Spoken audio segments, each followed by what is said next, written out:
Ahok bongkar bobrok Pertamina, para mafia tersenyum manis sambil ngopi. Assalamualaikum warahmatullahi wabarakatuh. Semangat pagi Indonesia. Ahok bongkar bobrok Pertamina. Pertamina dibongkar Ahok. Ahok membongkar bobrok Pertamina.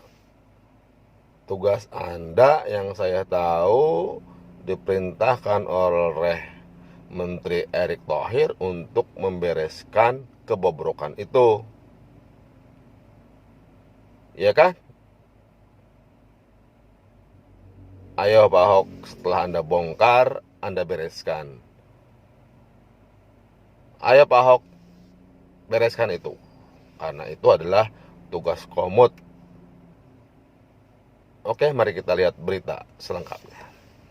Nyaman kok masuk komut ini, brengsek satu nih. Ahok mengganggu keharmonisan. Ahok itu sama saja membuat kekacauan, kekisruan. Kalau nggak ada Ahok kan nggak ada yang ribut. Kalau nggak ada lo nggak rame tahu.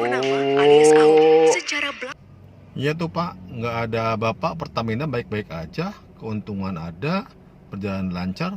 Terus datang Bapak ribut-ribut, malah rugi 11 triliun lagi. Persoalannya presiden nggak bisa mengontrol manajemen BUMN. Kita nggak ada orang sebetulnya. Tapi kok bisa BUMN nggak bisa dikendalikan? Kan ada menterinya, atau Pak Erick Thohir yang profesional, kapabel, sudah jejak rekam internasional. Kenapa Bapak nggak percaya? Makanya Pak Erick memilih Bapak duduk di Pertamina untuk membereskan itu. Tugas Bapak yang menyelesaikan permasalahan yang ada, yang Anda bicarakan di media. Juga merasa kesal saat rapat dengan para dewan direksi mengenai kilang minyak, di mana dalam rapat tersebut Ahok sedikit terpancing emosinya. Menurut pengakuannya, hal itu sengaja dilakukan agar emosinya keluar, sehingga dapat dilapor kepada presiden sebagai pengganggu keharmonisan. Nanti saya mau rapat penting soal kilang. Berapa investor yang udah nawarin mau kerja sama, kalian diamin. Terus yang udah ditawarin, kenapa tolak? Terus kenapa kerja seperti ini? Saya lagi mau audit ini. Tempat saya emosi juga kemarin. Mereka mau mancing saya emosi. Kalau saya emosi, laporin presiden apa? Ahok mengganggu. Permasalahan kilang minyak yang diinginkan oleh Jokowi di 5 tahun pertama pemerintahannya emang tidak terwujud.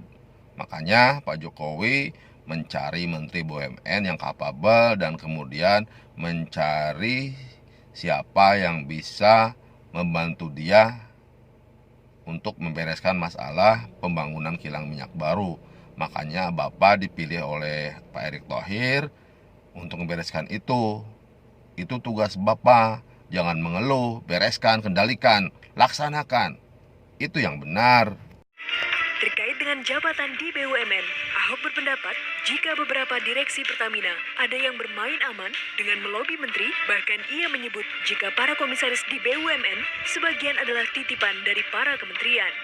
Dia ganti direktur pun bisa tanpa kasih tahu saya. Saya sempat marah-marah juga. Jadi direksi-direksi semua mainnya yang penting lobinya ke menteri. Karena yang menentukan menteri. Komisaris pun rata-rata kan titipan dari kementerian-kementerian.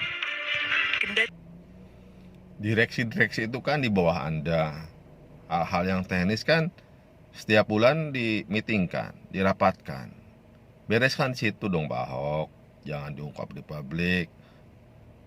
Udah ngutang 16 miliar dolar. Tiap kali otaknya minjam duit aja nih. Saya udah kesel ini. Minjam duit terus mau akuisisi terus lagi. Tapi tidak berpikir untuk eksplorasi. Kita masih punya 12 cekungan yang berpotensi, punya minyak, punya gas. Itu ngapain di luar negeri gitu loh. Ini jangan-jangan saya pikir ada komisi kali ini beli-beli minyak ini. Kalau permasalahan eksplorasi di dalam negeri, eksplorasi cekungan-cekungan baru yang belum tergarap, kita semua setuju Pak Ahok. Kita dukung Bapak untuk membereskan itu, kendalikan itu. Ayo Pak Ahok, pasti bisa mengendalikan direksi tersebut. Tapi permasalahan hutang, itu kan permasalahan internal Pertamina. Semua komod dalam rapat-rapat besarnya pasti membahas dan menandatangani, menyetujui atau tidaknya hutang-hutang tersebut. Kendalikan di dalam, kendalikan di meeting bulanan Pak Ahok. jangan diungkap di publik hal-hal kecil seperti itu.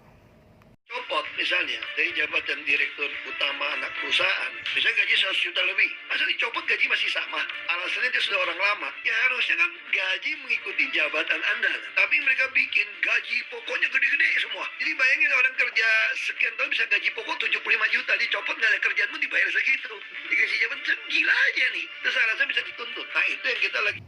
Kalau permasalahan masalah penggajian itu kan masalah teknis banget Pak Ahok.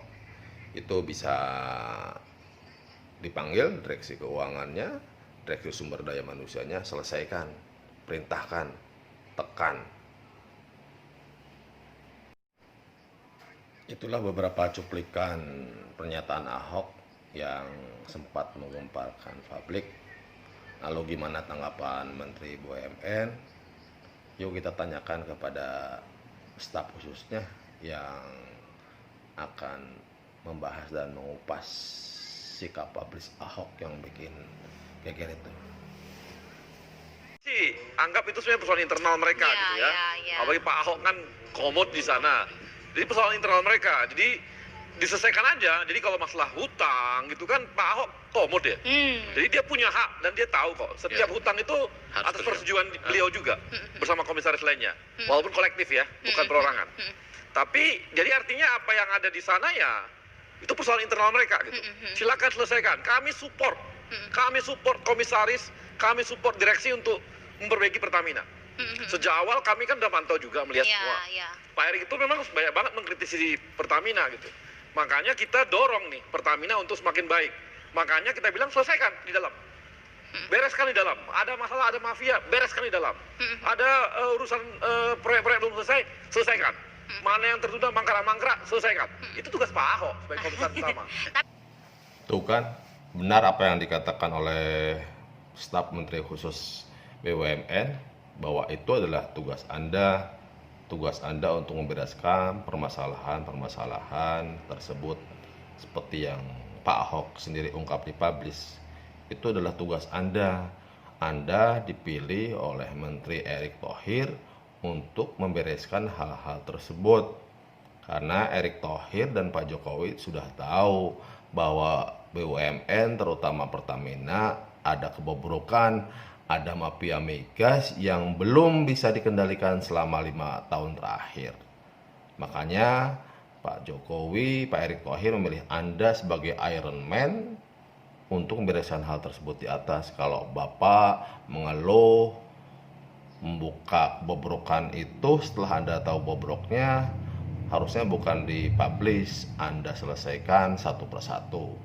Konsultasikan dengan Erick Thohir, konsultasikan dengan Bapak Jokowi. Begitu seharusnya yang Bapak lakukan. Oke, kalau Bapak sudah tahu kebobrokan tersebut, semoga ini adalah pertanda Bapak mau menyelesaikan permasalahan-permasalahan di Pertamina. Terima kasih. Sebagai penutup, mari kita lihat hebohnya Ahok di media sosial. CNBC heboh Ahok bongkar persoalan BUMN di Pertamina dan Peruri. Terus lagi Kompas TV, Ahok bongkar aib. Ini respon Pertamina. Terus lagi dari Poin, Jokowi kecewa, Ahok bongkar semuanya. Ahok bongkar bobrok capres negara api game over. Wah, siapa tuh game over? Sang singa meraung kembali. Ahok bongkar bobrok Pertamina. Andre Rusiadi diusulkan Ahok dipecat. Nah lo, dipecat lo baru tahu. Ahok bongkar borok kadrun menjerit game over. Iyakah? Berita terkini, tak main-main Ahok bongkar ulah mafia direksi Nopel Bakmin terperangkap emosi. Ahok bongkar aib Pertamina, ada apa? Bongkar bobrok Pertamina apa bongkar ketidakmampuan mengendalikan Pertamina? Berita terkini, gile keberanian Ahok bongkar bobrok Pertamina, siap Ahok cat Erick Thohir. tinggi. Belak-belakan Ahok bongkar soal utang Pertamina. Otaknya pinjam duit terus sih. Ya kalau pinjam duit Pertamina kan persetujuan komisaris semuanya Pak, termasuk Bapak juga. Dicecar Andrek, Ahok makin beringas bongkar aib lainnya. Ayo bongkar terus Pak Ahok biar rame Indonesia. Staf Erick Thohir jawab Ahok soal bongkar aib Pertamina. Emosi Ahok tumpah diguncang Pertamina. Bongkar aib Pertamina, Ahok berhasil buat panik oknum. Ini siapa oknum tuh? Bongkar ke apa Ahok? Buktikan kalau Anda itu bukan penasehat tapi eksekutor seperti Anda sampaikan dulu. Semoga kasus Pertamina cepat bisa dibereskan. Benarkah Ahok mampu membongkar bobroknya, kemudian bisa membereskannya, atau hanya bisa bongkar-bongkar aja? Mari kita lihat episode selanjutnya. Oke, jangan lupa subscribe ya.